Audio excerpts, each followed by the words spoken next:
నేను చాలా స్పష్టంగా ఏం చెప్తున్నానంటే ఏ రకమైన రికవరీ ఏజెంట్లు మిమ్మల్ని భయపెట్టినా, బెదిరించినా, ఓకే, మిమ్మల్ని ఇబ్బందులకు గురి చేసినా, మిమ్మల్ని బూతులు తిట్టినా, మీకు మానసిక క్షోభ గనక కలిగిస్తే డెఫినెట్లీ రండి, వాళ్ళ మీద చర్య తీసుకుందాం. ఎందుకంటే రికవరీ ఏజెంట్లకు ఆ అధికారం లేదు.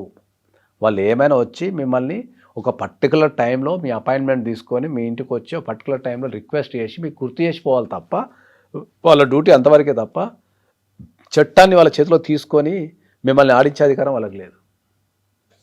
కాబట్టి నేను చాలా స్పష్టంగా చెప్తున్నా ఏంటంటే ఏ రికవరీ ఏజెంట్లకు మీరు భయపడకండి, బెదిరిపోకండి. మీరు క్వశ్చన్ చేయటం నేర్చుకోండి ఫస్ట్. ఓకే, సాధ్యమైనంత వరకు రికవరీ ఏజెంట్లు వాళ్ళు ఏంటి అంటే ఐడి కార్డు ఉండదు, వాళ్ళ దగ్గర ఇన్ఫర్మేషన్ ఉండదు, ఏముండదు. ఎప్పుడు పడితే అప్పుడు వచ్చి మిమ్మల్ని ఇబ్బంది పెడుతుంటారు. కాబట్టి ఫస్ట్ వాళ్ళ ఐడి కార్డు, వాళ్ళ ఫోన్ నెంబరు, వాళ్ళు నియమించబడ్డట్టు ఒక ఆథరైజేషన్ లెటర్ ఏమైనా ఉందా, ఇవన్నీ తీసుకోండి. కంపల్సరీ అడగండి, మీరు, అది మీ బాధ్యత. అట్లుంటే నేను మాట్లాడతా అని చెప్పండి. నువ్వు ఎవడో నాకు తెలియదు అని చెప్పండి డైరెక్ట్.